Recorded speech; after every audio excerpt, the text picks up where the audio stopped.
In this class, we are going to see advances in metal cutting or machining processes. If you see what various processes that are come under the metal cutting or the machining processes, which are called as the advanced in particular to the current date is concerned, that is called some of the things, that is high speed machining, hard machining, diamond turning, double tool machining and thin wall machining. Some of the things are already known to many of you. At the same time, these are also not called as so advanced, but these are all few of the advancements that are made by the researchers in the arena of conventional machining processes. First, we will move on to the high speed machining. So, high speed machining, as the word the speed specifies that it is deals with the cutting speed of the machining processes. If you see the history, this is the first definition of high speed machining was proposed by Carl Salomon in 1931. Later on, what happened, it has assumed that the certain cutting speed which is 5 to 10 times higher than the conventional machining processes, where the chip tool temperature goes down. That is what the proposed thing, and that was the some of the people they have invented. So, if you see this particular diagram, where the conventional machining processes will go up to 600 normally, this is the range where the conventional machining processes will take care, and the machinable materials and other things. If you go beyond this, this is called as a high speed machining, or you can see that what is happening there is the forces, that is conventional temperature which is seeing here is gradually decreasing also. As the speed is increasing, the temperature that you can see on the y axis is gradually decreasing. So, if the temperature decreases, that means that the part accuracy goes up, because you know the difference between cold rolling and hot rolling. The part accuracy, the component accuracy in the cold rolling is much better than hot rolling process. Similarly, if the temperatures are lower, that means that the process will become much safer from the point of machining. If you see the different materials like steel, cast iron and bronze, which comes under the non-ferrous materials, all these things, the temperature goes down. So, there are some advantages about this one. That is why we proceed towards the high speed machining. The high speed machining, normally there are many varieties of there. Some of the people they say high cutting speed machining, some people they say high spindle speed machining, some they say high feed machining, and some people they clubbed both and they termed it as a high speed and feed machining and the high productive machining. So, these are the synonyms or some of the variants in the high speed machining or allied processes. Finally, high speed machining is termed as it is a powerful machining method that combines the high feed rates with high spindle speed and the specific cutting tools and the specific tool motion. If you are clubbing most of the things which are specified above, these all lead to a common word called high speed machining. Okay. So, this is about the high speed machining. This contains high feed rates as well as high speeds that are there, used by the specially made cutting tools. So, what are the cutting tools, what are the materials and all those things we will see in the upcoming slides. If you see particularly about the cutting force versus cutting speed, as the speed is increasing, what is happening? The cutting force, basically FC, is gradually decreasing, but this is up to certain velocity. Whatever you have seen in the previous graph is beyond the range that you have shown. The basic mechanism here is whenever you are going to cut the workpiece material, if the temperature is high, the basically problem is the workpiece becomes thermally softened. If the workpiece becomes thermally softened up to particular temperature only, I am not talking about 16,000 meters per minute and all those things, up to certain, what will happen, this will work as a preheating for the upcoming material. That is why the cutting forces will decrease. So various materials will have various transition ranges of high speed machining, because if you take a aluminum, if you take the hard steel, both, assume that if I am rotating both at the same RPM with the help of headstock, you cannot say the same is considered as a hard machining. In steels, hard steels you may consider as hard high speed machining, but not in case of the aluminum, because there is a hardness variation. Okay, the hardness variation also play a major role whenever you are deciding particular process as a high speed. So for that, every material there is a transition range when you call it as a high speed machining, when you can call it as a conventional machining. If you see the particularly reinforced plastics or the polymers based materials, if the range is approximately 1000 meters per minute, still you can call it as a conventional machining. If you are crossing some more, then only you can call it as a high speed machining. If you see the aluminum at 1000 degrees, still you can call it as a conventional machining, beyond which slightly ahead like 1300 meters per minute, 1400 meters per minute, then you can call it as the high speed machining. Brass and bronze, on the edge it is exclusively on the edge it is there, so you can call it beyond 1100 degrees or 1100 degrees around, you can call it as a high speed machining. Cast iron 1000 degrees itself can be named as a high speed machining. And the steel, titanium, nickel based alloys, which are called the high temperature alloys, and all those things have very less speeds. If you see the steels, approximately the temperature is around 700 degrees or something, you can say it is a high speed machining. That is a transition from the conventional machining to the high speed machining. If you take around the titanium, normally titanium will be around 200 to 300 degrees, 300 meters per minute. And if you see about nickel alloys, the transition will come below 100 meters per minute. This is about the transition where particular material, if you are using as a workpiece material, its properties, strength, its hardness and all the properties will also matter, will also can decide whether you are in the high speed region or the conventional region. If you see the features of high speed machining, the high speed machining, the features you will get is good accuracy and the efficiency, because you are going to machine many parts in less time, because your speed is very high. That means that your efficiency or the performance is very high. Reduced machining time, because you are machining at very high speed, so the part to be manufactured will take very less time. Assume that you have two components, one is machined conventionally, another one is machined using high speed machining. You are going to complete the second part in less time. That means that time is reduced, time is money, so you can sell the particular component at less price. The quality of the work pieces is very good and the decreased cost. These are all, on an average, the final destiny for any company is how to sell a market competitive price, so that the buyers or the customers will purchase the product, a quality product at economic price. That is what the motive.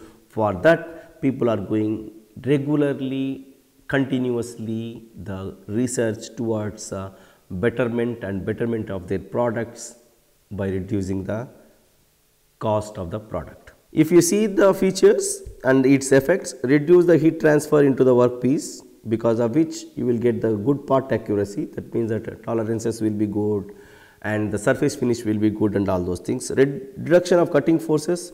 If the cutting forces are reduced, what will happen? The part accuracy and surface quality is good. If the forces are less, what will happen? The penetration and all those things will be less. At the same time, temperature generation will be less. So the part accuracy and surface quality will be more. Increased cutting speeds. If you increase the cutting speed, what will happen? The stability of rotating tool will be good and fit rate of the material will be increased and material removal. On an average, what I mean to say is that if you are going to increase the cutting speed, your MRR stands for material removal rate. There is a difference between material removal and there is a difference between material removal rate. Sometimes BTech students may confuse with this respect to these two words, that is material removal is how much material you are removing and material removal rate is how much material you are removing per unit time. So, time factor comes in this particular. So, if the speed is very high, your time taking is very less. Okay. For a less time, I am going to remove more material. Since this particular process is a machining process, you are mostly worried about how much material I am removing per unit time, so that the production rate will increase. So, comparison between conventional and high speed machining, if you see the typically cutting speed in the normal machining and high speed machining. So, aluminum, if you see, it is less than 305 and normally it will be multiple times. So, similarly, if you can see the cast iron, steel, titanium, super alloys and all those things, the speed normally that you will use here is this one. The conventionally normally people will use this much.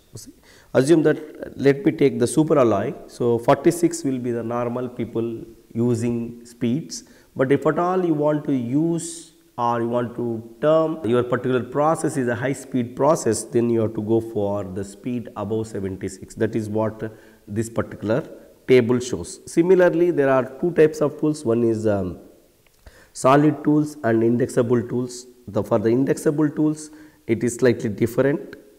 For the solid tools, it will be different. So, you can differentiate between these two for the same materials. Conventional machining versus high speed machining, what are the differences? In the contact time between the tool and the workpiece will be large in conventional because your speed is low. If the speed is low for the particular length of a workpiece material, what will happen? The contact time will be large, and in high speed machining, contact time will be less. So, less accuracy of the workpiece.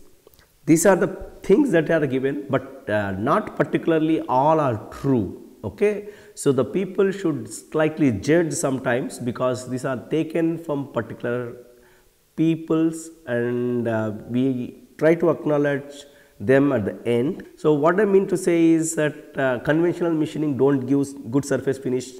I am not saying, but the thing is you have to play your input parameters. You have to play with your input parameters such a way that you have to get good surface finish. The surface finish normally depend on your nose radius as well as your feed. So, if you can play with these two parameters, even in conventional machining processes also you will get good surface finish. The accurate workpieces, I cannot say less accurate. If your surface finish and other things are very good, that means that obviously your product will be very good. So, more accurate part you will get in terms of high speed machining. The forces are large because your temperatures in high speed machining will be very high. That is why the thermal softening of the workpiece takes place, because of which the forces will be slightly lower in terms of high speed machining. The poor surface finish, because you have forces, high forces will normally results in bad surface finish. That means that the surface roughness is very high. The material removal rate is low, it is obvious. This is perfectly fine, because if the speed is very high, the material removal rate will be very high. That means that the conventional machining process, the material removal rate is low. The cutting fluids is required, but cutting fluids is required in both the conditions. But the slide which is shown that it is not required, but it is not true in all sense. It is most of the time you require the cutting fluids in conventional as well as the high speed machining. In high speed machining, you need the dominating characteristics of cooling, that I will come to the point whenever I am going to talk about the cutting fluids in high speed machining. Just a point I will raise, I will not talk much about that. The advantages, it is high material removal rate, obvious, good surface finish, increased productivity is good because your material removal rate is very good. The reduction in lead times, obviously, and the low cutting forces, because the thermal softening of the workpiece will take place. Cutting tool and workpiece temperatures are kept low. So if you can use proper cooling and lubrication, I mean to say better cooling properties, you can keep your temperatures low. The connection time between the workpiece and the cutting tool will be short, so the machining is very fast. Reduction of the production process. See, there are some disadvantages of high speed machining also. So you need an expensive and the special type of machine tools, because whenever you operate very high speeds, the chances of that machine is that it can vibrate. So you need a precise machine tool. For that purpose, you need to have the advanced spindles and controls. At the same time, you should take care about your machine tool dynamics and all those things. So these machines are specially designed, so the cost of these machines will go up, enormously goes up. Excessive tool wear, because you are operating at very high speeds, the temperatures will be very high. These temperatures will transfer to the cutting tool. In that circumstances, the tool wear will be very high because of the thermal softening of the cutting tool. Good work and process planning is necessary, because whenever you are going to use the sophisticated equipment, you need to plan your things accordingly, because the using of this particular machines is slightly expensive. From that point, you should be well planned. So it can be difficult to find the recruit advanced staff, because these are the costly equipment. At the same time, there is advanced controls and the sophisticated staff is required to do this type of advanced control systems and all those things. That's why you need to have a staff who can operate or who is well trained in the industry. So the cost of the operator will also go up. Okay, these are all will add to the product cost. The point that I want to say at this particular moment of time is, here high speed machining, whenever you talk, what will happen? The speed is the most biggest culprit in terms of producing the high heat. That's why you need always the most of the time the cutting fluids with cooling properties. So applications of high speed machining, normally this high material removal rate, if you see, then the light metals, steel, cast iron, which are normally used in aerospace, die and mold applications. High quality surface roughness or the low surface roughness, precision machining and special components like die mold and all those things, because you need to have the precise components to be fabricated. Low cutting forces, the machining of thin walled component, because if you are going to put more force on the thin walled components, the thin wall may try to bend on one side. These are exclusively used in aerospace industries, and I particularly come to you the applications and the introduction about the thin wall machining in upcoming slides. Those thin wall machines have a huge applications in the aerospace and automotive industry. High existing frequencies where vibration free machining of difficult materials, normally these are all used in optical industries. Heat dissipation through the chips, distortion free machining of colder workpiece materials, precise components in magnesium alloys. Magnesium alloys are one of the advanced materials people nowadays talking about, because the magnesium, there are multiple varieties, and there are the advanced materials like biodegradable magnesium, which normally people are using in the orthopedic applications in the biomedical devices. Coming to the second part, that is called hard machining. So hard machining, the word says hard, that means that the workpiece is hard. The workpiece hardness is very high. If you are going to machine that particular material, then you could call it as a hard machining. Now we will see what is the range of that hardness. Introduction to the high speed, introduction to the hard machining. So machining of hard materials, people can go for many things. That is, one of the options you have is a hard machining, another option is a non-traditional machining, that is advanced manufacturing processes, another one is the grinding process, and there is an option for cryogenic also. So these are varieties are there, among which particularly we talk about hard machining. So introduction to hard machining. So hard machining is the machining of hardened materials over 45 HRC. The workpiece materials which have the Rockwell hardness scale C above 45, then typically you can call it as the hard machining process. But the hardness, if it is in the range of 56 to 68, you can easily call. Some of the people, they don't call even the HRC is 45, but there is a slight contradictory is there. Some people, they call it as a hard machining with 45 also, some people they don't call it as. So it is a time dependent, because if you see the old papers at that time, they don't have most sophisticated cutting tools. From that point, they called it as a hard turning or a hard machining process. As the world grows or the time passes, what is happening is that the hardness is going to increase in terms of workpieces. At the same time, the people are inventing new and new cutting tools. That is raising the bar. Continuously the bar is raising because the tools which are sophisticated are coming into the market. That's why the hardness is, as you know, the nanotechnology. People say about, once upon a time they say that below 1 micron is a nano, but nowadays people say about below 10 nanometers is a nano. So there is, because the world is progressing. If the world is progressing, the world become advanced and advanced, and the values are going to increase. Okay, from this point of view, for hardness values for the hard machining is increasing gradually. Tomorrow this particular 56 to 68 may also increase. There is a chance, because the world grows. When you students will become faculty, you may teach to your students saying that if you are going to use the hardness of your workpiece above 70, called as hard machining. There is a chance. I am not saying that is going to be true, but there is a chance, or there is a probability. Using the specially prepared tools with geometrically defined cutting edges with a negative rectangle normally uses in the hard machining process.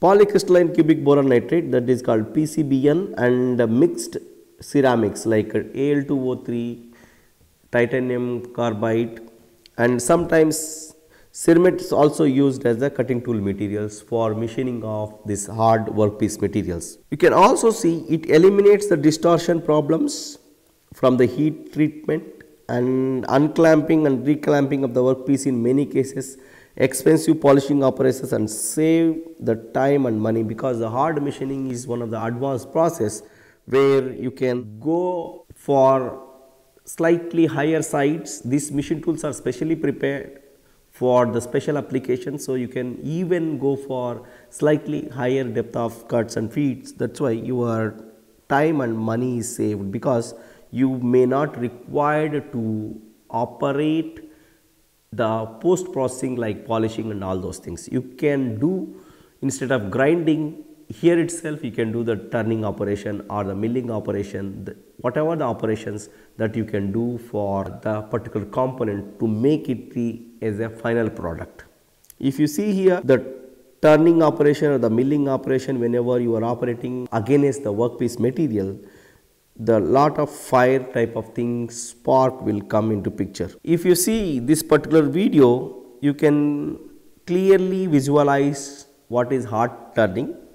In particular, this is taken at our laboratory, but this is not that much hard workpiece material to show you how the spark or the fire that is going to generate at the machining region. For that purpose, we are showing this particular video. You can clearly see the hardness of this particular material is around 48 to 50, which is still called in the range of hard only.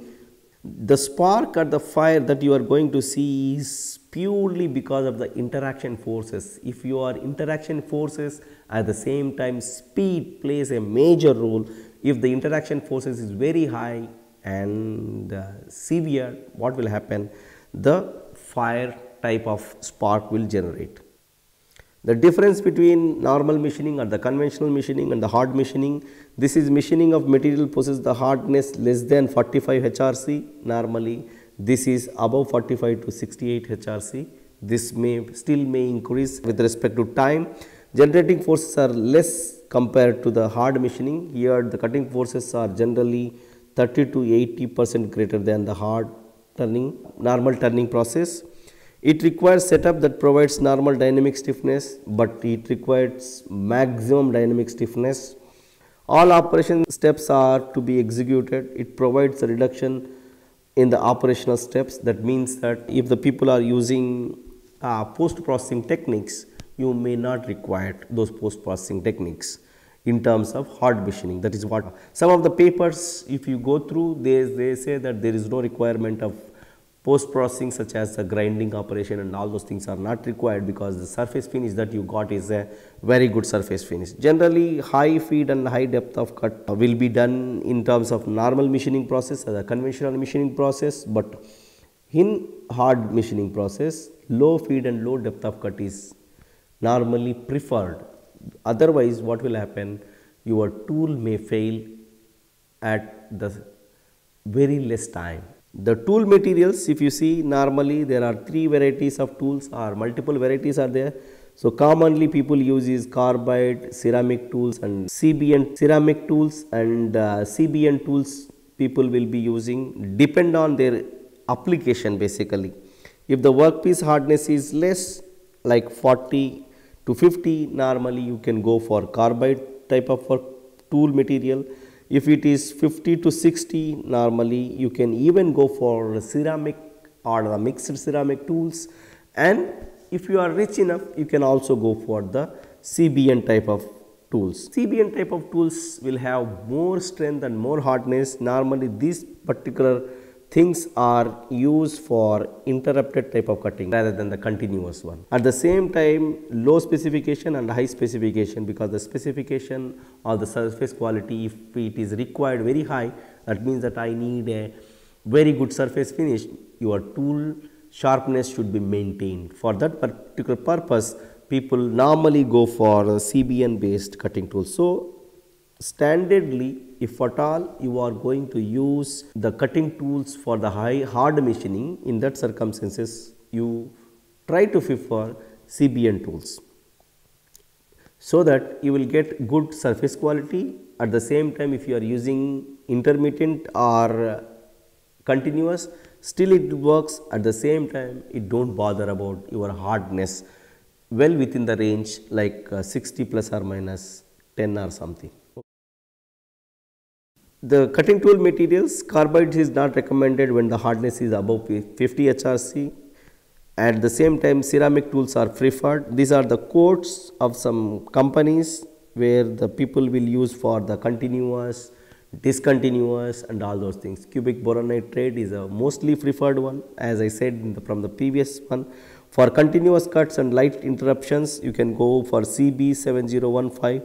CB7025 for light and heavy interrupted cuts, for C7050 for heavy interrupted cuts with unstable conditions. Even you have good tools if you go and search for your particular research, but only thing is that the cost of the cutting tools goes higher and higher. The mechanism in hard machining, there are 2 mechanisms are involved. One is a thermodynamic theory, another one is hydrostatic theory.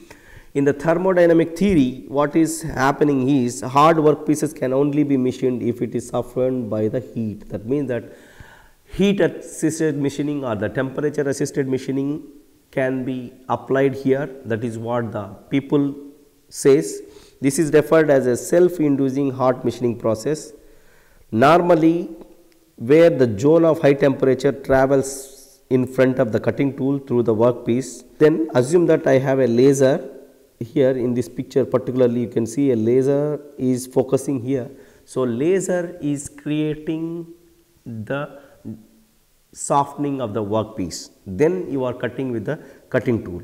This is what happening. So, this is called thermodynamic theory, and the softening leads to the reduction of cutting forces. If the softening is there or the workpiece you are going to soften using the thermal source or an extra source that generates the heat, what will happen? This workpiece material will become soft and its machining is easy. The another one is a hydrostatic theory. In the hydrostatic theory, which it is supported by the Moore shear stress hypothesis, says positive effect on hard machining process can be achieved by high pressure water jet cooling or high pressure cutting fluid. You can say jet cooling of the chip at the interface. If you have a cooling at the tool chip interface, you can use this particular instead of going to the hot type of assisted machining. Okay. These are the two methodologies or the two mechanisms that are proposed to machine the hard materials. But in the next class, normally what we are going to see is there is called laser assisted machining or heat assisted machining or a hot assisted machining. We will see for the brittle materials. Okay. There is a slight variation between hard materials and brittle materials.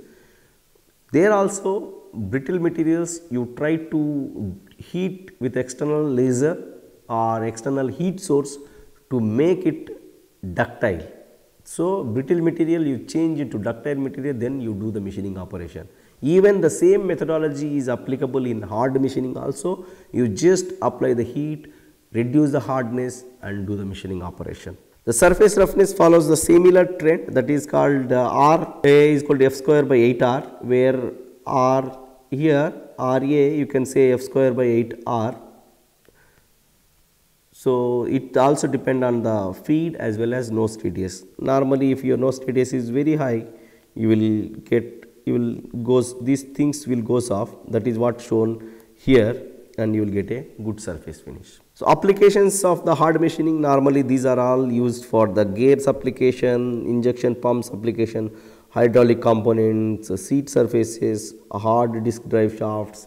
So many applications are there, and most important thing here is as a part of machining and machining fluids, here lubricating properties based cutting fluids are used, because the hard machining you will have more amount of abrasion rather than temperature. Temperature also will play, but whenever you go for high feed and high depth of cut, normally preferred is low feed, low depth of cut. In that circumstances, lubrication is required because you need to prevent the abrasion.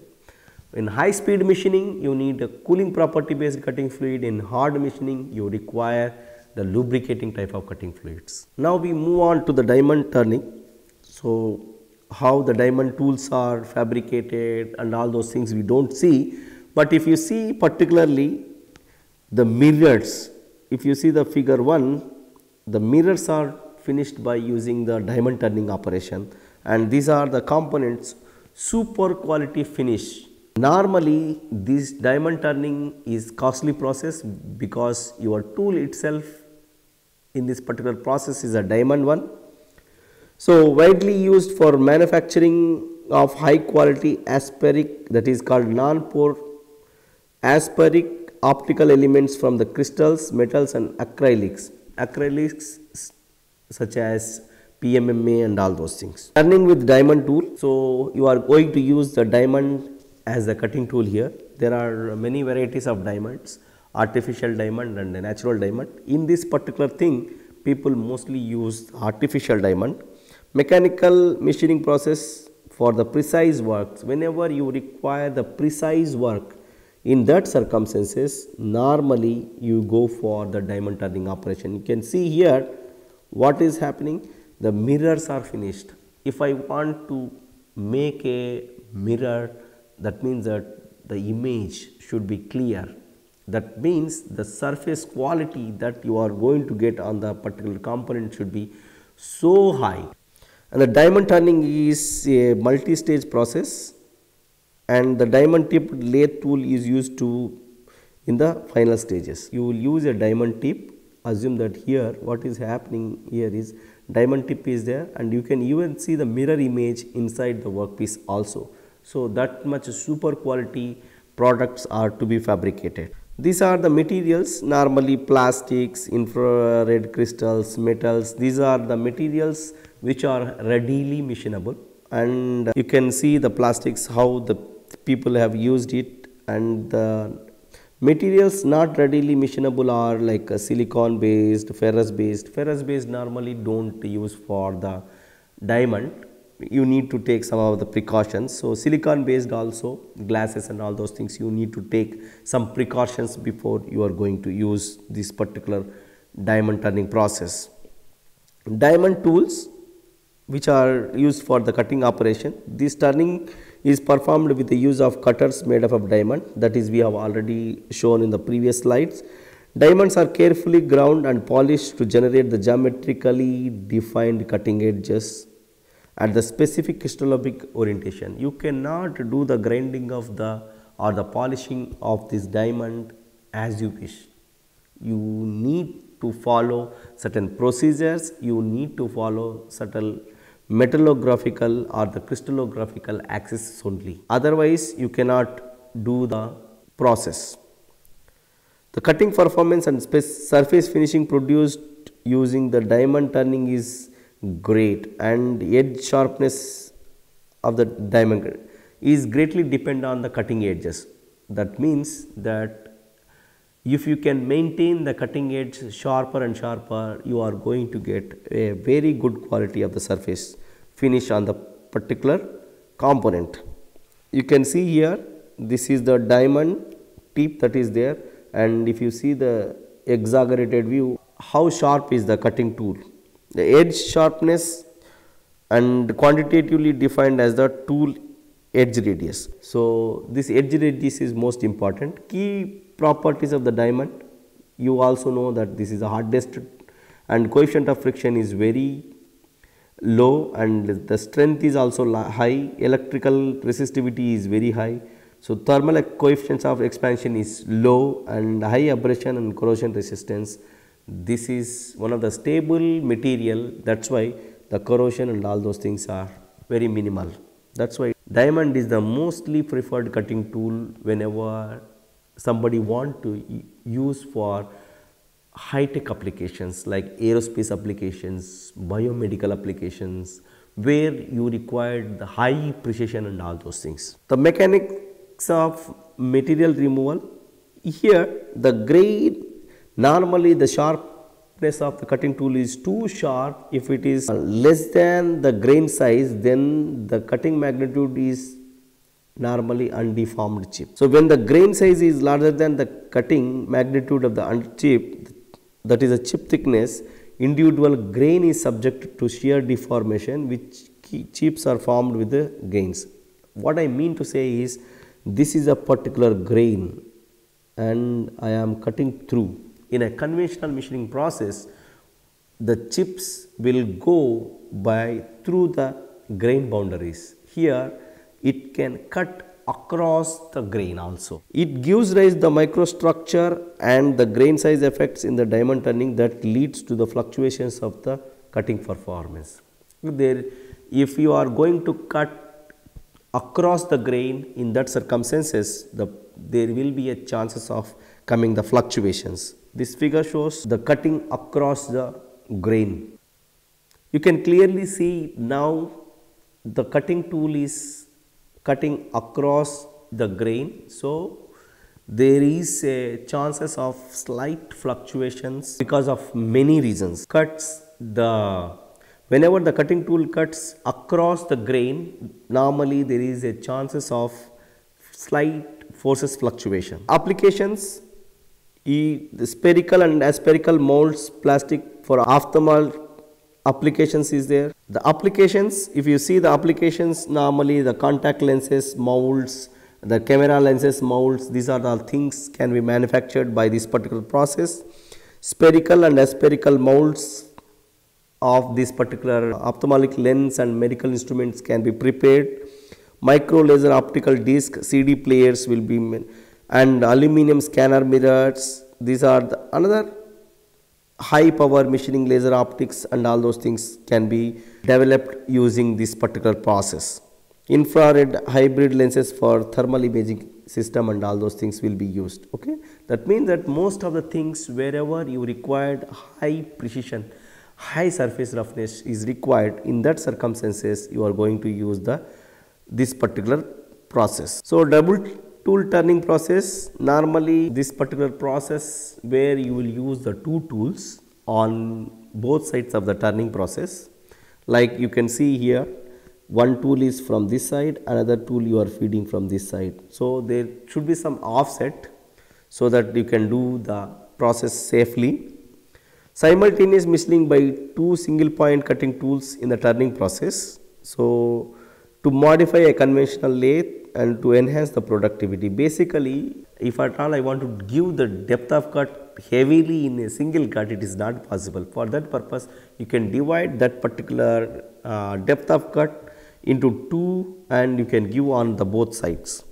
So normally multi-tool turning or the parallel turning is normally attempted for heavy material removal, minimizing the cost and maximizing the rate of material removal. In these particular circumstances, you can go for double tool turning process. Okay. So there are three varieties. One is a parallel turning with the two cutting tools on the same side. One is here, another one is here. This is the one. The second is parallel turning with two tools on the opposite direction. One is here, another one is here. The synchronous turning process with two tools on opposite direction, one is here, another one is here. Whatever we are going to see in the next slides is the variety C, but slight offset is required. In the schematic it is not shown properly, but you required slight offset so that you can do the machining process with safe. You can see here one tool is mount on this side, another tool is mount on this side, so that the machining process is taking place. The schematic image, if you see here, the tool 1 is here and tool 2 is here, so that the machining is taking place. At the same time, you are dividing the depth of cut. You are not varying any other parameter. For the same thing you are doing, what you are doing is you are dividing your depth of cut into two segments and you are giving to one tool some depth of cut, another tool some depth of cut. The advantage of this one, you are going to use the rotational speed same. That means that the power that you are going to feed to the lathe machine is same. Okay, for the same revolution or for the same workpiece rotation, the two tools are operating simultaneously by dividing the depth of cut, or if at all I want to remove more and more material, you can go for the single rotational speed requirement power for particular lathe using this particular process. In a single tool, what will happen? If you are going to use the RPM, certain RPM, you have to give some power to the lathe machine, but you are able to remove only certain material. If at all I am using two tools, I can go for the higher material removal rate. That means that my production rates are very high, but your tools are mounted on the opposite direction, because of which one will experience positive, another will experience the negative forces. The tool 1, that is called the front tool and the rear tools.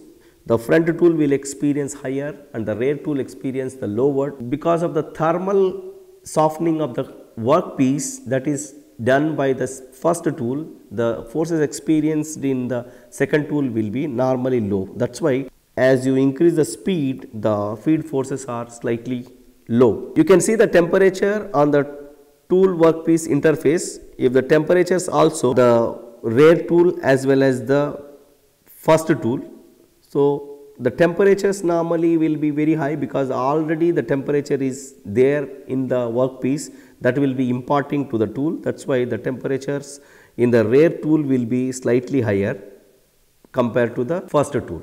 The cutting tool wear life and all those things, normally the tool wear, if you talk in terms of the front and the rear tool obviously the flank wear will be very less because the workpiece is getting thermal softened and all those things. In the machining, if you talk about the tool wear, in the front cutting tool and the rear cutting tool, the tool wears normally, if you talk, the front tool wear will be slightly higher because you are removing the original material. In the rear, what is happening is the workpiece is getting temperature. That means that the heating is taking place. That's why the thermal softening of the workpiece is there, because your offset is too less between the two cutting tools. Assume that my cutting tool is here, another cutting tool is here. There is a slight offset because the time travel is very less. That means that the first tool cuts and goes off, second tool come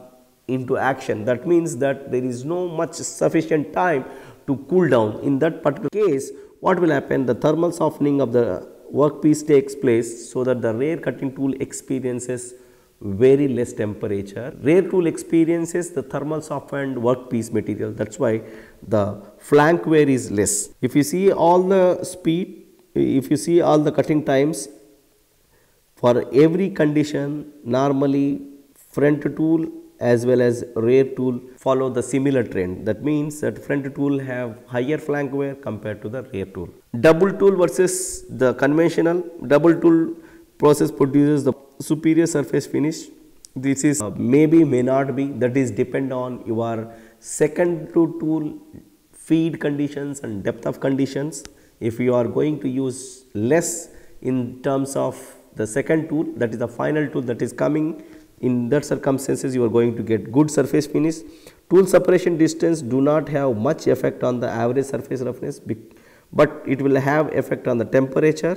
Double tool turning is advantageous and it leads to reduction of machining cost, because the same power of the workpiece spindle is you are using in both. Same power that you are giving to the spindle, that is headstock, you are using for machining with the two tools. That means that obviously the power consumption is less.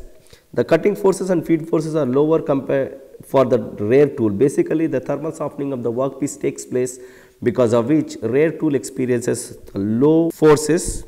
The coefficient of friction on the rear tool is reduced due to clearing effect the front of the front tool. This is attributed to the reduction of the forces of the rear cutting tool. Distance between the cutting tools are not affected the cutting force, feed force and the temperature significantly, but in practically there will be some temperature rise because of the machining of the front tool. Because of that, there is a slight variation that you have seen in the previous one, where the tool life is, or the tool wear is less in the rear tool. Some similarities in terms of conventional as well as double tool turning. The average surface roughness becomes lower at higher cutting speed and higher at lower cutting speed. The average surface roughness becomes lower at higher cutting speed. This is holds good for the both double tool as well as single tool. With the increase in the feed, the average surface roughness increases. This is the same in terms of conventional as well as the double tool. Average surface roughness increased with increasing depth of cut. This is not so, but the problem is whenever you decrease the depth of cut, what will happen? Temperature rises. If the temperature rises, there will be a problem with surface roughness also in the nano scale, not into very big scale, but very minute level. The advantages of this particular process: short machining time because you are doing with two tools, high productivity and superior surface finish subjected to the machining conditions. Tool life increases due to superior surface finish. Tool life normally will be increased in terms of the rear tool. Machining accuracy also increases. This is about the advantages. The dominating cooling properties based cutting fluids will be used for the both the things, or you can use, if the speed is very high, you can go for the cooling based also. Here you can see here one tool is doing the machining here, another tool is doing machining here. For the rotation is same. If you are rotating like this, your tool in this one condition it will be facing upward, in another condition it will be facing downwards. It will be facing downwards, here the tool facing upward. That is why in the previous graphs where you have seen the forces in one condition is like this, another condition it will be like this. So, you will get a negative forces and positive forces, only you will need to do the mod. So, you take the mod of that one so that you can get the forces in a positive spectrum. Now, we move on to the thin wall machining. Thin wall machining as such has a great importance, and nowadays people are working. Those people who are interested to work on for their masters and PhD or the BTech projects, they can take up the thin wall machining. Thin wall machining has a great applications in various sectors, especially electronic sector. If you open your CPU, basically you will find 2 or 3 thin wall components for taking out the heat dissipation in the CPU. The parts made of light materials ranging between small height to thickness ratio, that is called 15:1, moderate height to thickness ratio 30:1, very large height to thickness ratio 30:1, again above 30:1. So, shoulder milling and all those things. You can see here electronic housing, where you can house some of the electronic parts in this particular housing system that is done by thin wall machining. You can also see some of the examples in the upcoming slides. This is most popular in aerospace, automobile and electronic devices industry. Structural homogeneous is most important in this particular process, and excellent strength to weight ratio also can be achieved. And the advantages is, normally this will applied for lightweight, saving materials and low cost and economic. If you see the applications in the upcoming slides, you can understand more and more. The problems with respect to this one is stiffness of the thin wall structure is relatively poor, and at the same time chatter and large deformation are easily happen during the machining process. Thin wall structures are complicated and difficult to cut process, because the basic problem comes is, if at all I want to cut a thin wall like this on a workpiece material, what will happen if I start cutting this particular top portion, because it acts as a cantilever type, it tries to bend like this. There is a complications are there whenever you try to do the machining operation. Okay, whenever you try to do this machining operation, what will happen? This particular thing try to bend like this. So, there are many people who are working on how to reduce the bending effect and all those things. Or just, if you see, this is the particularly we have tried to take the pictures using aluminum, copper, which are the soft materials, and you can even see here that the thin walls that are machined here in this particular thing is the aluminum alloy, where the thickness is approximately 1 mm. But I cannot say this is a thin wall machining process, but still we have done in the next step, like whatever you are seeing here in this particular thing is 0.5 mm. Still, as I said, no, world grows, you may be working on micron, some few micron thickness walls and all those things. There are so many techniques, like you can go for some of the advanced techniques where you can get thin walls on the material. But at the same time, the workpiece material is aluminum, which is soft. The basic problem is somewhat bending nature will come, that one has to see.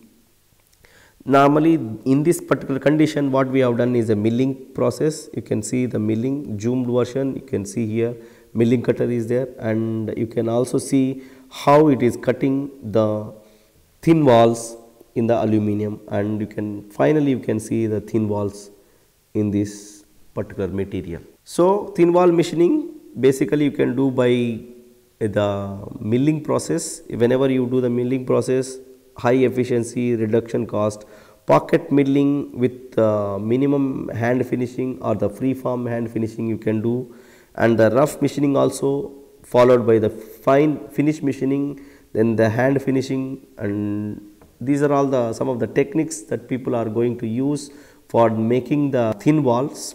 You can see here the milling cutter, how the milling cutter making the pockets, how the milling cutter is making. This is the basic mechanism that people will use for making the thin walls. Like here you can see the thin walls, how the thin walls are fabricated. The applications, normally pylons, profile cuts and all those things. If you can see, normally this is a wing where the thin walls are there, wherein you can use for filling some of the fuel and all those things. Okay. Still more, if you can see the structures of your laptops, you need to cut very fine, because people are talking about ultra slim laptops and all those things. For that purpose, one has to cut very fine structures on the base materials that are fabricated for the laptops. You need the strength, at the same time you need accuracy, because electronic packaging is a most important thing whenever you are packing a mobile, whenever you are packing a laptop and all those things. For that particular purpose, the most sophisticated thing that people are going to use is thin wall machining. You can also generate some of the cylindrical surfaces, some of the heat exchangers. Normally the people are going to use for heat dissipation. So thin fins based technologies are there. So if you going to do the milling operation, or if you are going to generate very thin profiles or very thin walls, what will happen? The surface area increases. Whenever the surface area increases, what will happen?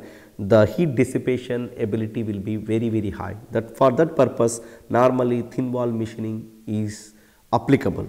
The summary of today's class, we will go by this. We have seen the advances in machining in this particular class, where we talk about the high speed machining, hard machining, diamond turning, double tool turning and thin wall machining process. So we come up the next class with some other things like machining of advanced materials and machining of brittle materials. How do machine? Assume that I have a glass. If I want to machine it, what will happen? If I go and use a milling cutter with high force and all those things, what will happen? Brittle fracture will take place.